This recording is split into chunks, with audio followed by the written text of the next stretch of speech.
Hello everybody. Today I would like to make a comparison between the programs for medical staff for the following countries: Germany, Norway, Sweden, and Denmark.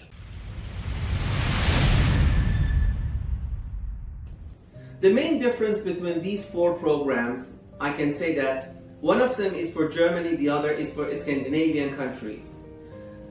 The difference between these two is that for German, those who want to apply as medical staff to work in Germany, they should know the language, the German language, in a B2 level from the very beginning. It means that if you do not have a certificate showing that you have got the proficiency in B2 level in Germany, you will not be able to apply. But on the other hand, for the other three countries, including Norway, Denmark, and Sweden, you do not need to prove that you have a knowledge of English or like the Scandinavian languages prior to applying for the visa to move to these three countries.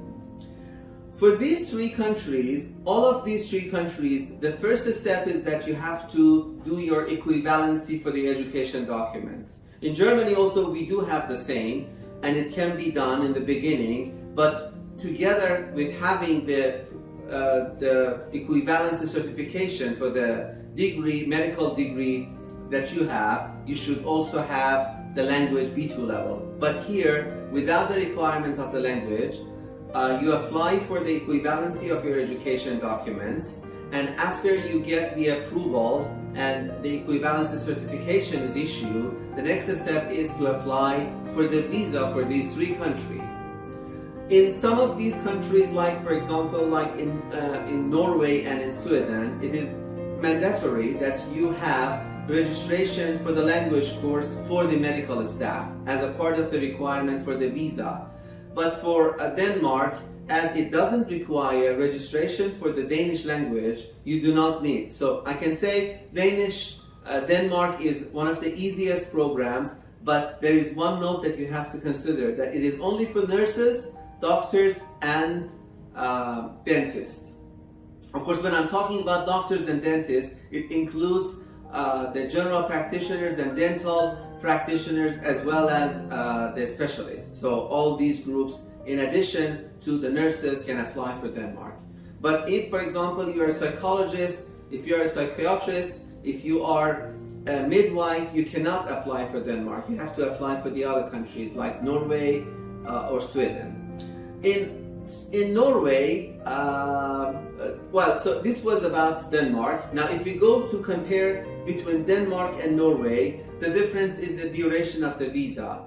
And in general, Sweden is offering you a 1-year visa, Denmark is offering you a 3-year visa, and in some cases it can be extended for another 2 and it becomes 5 years. And for Norway, it's also 2 years of visa. In Denmark and in Norway, you can work.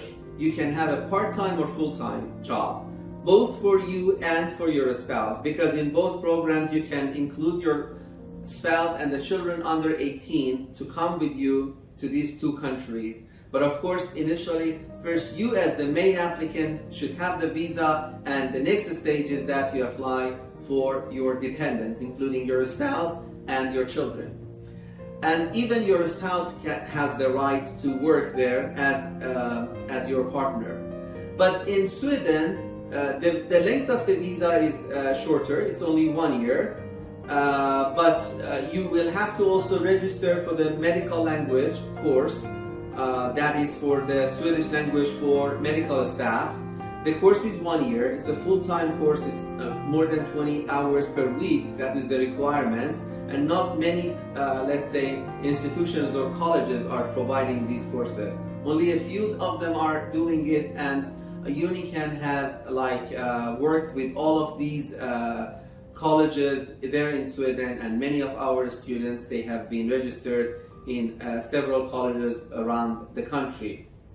In Sweden, you can include your spouse and the children under the age of 18 from the very beginning. This is the difference between this country and the other two.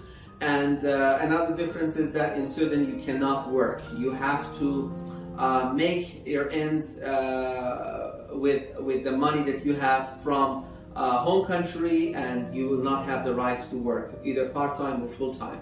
But of course, Sweden has got its own advantages. The process is shorter, the language course is very much, let's say, compressed, and you will learn the Swedish language in a very short period of time because it has got a comprehensive system of teaching the classes, and you can very easily obtain the visa. Especially that, like, so far we really had barely cases that they have been refused with their visa. So if you would like to know about your eligibility, and if you would like to know that exactly which program suits you, you can communicate with us, you can send us email, or you can contact us with our numbers, and then our consultants will help you, will assist you with choosing the best path for your future. Have a great day and see you till next time.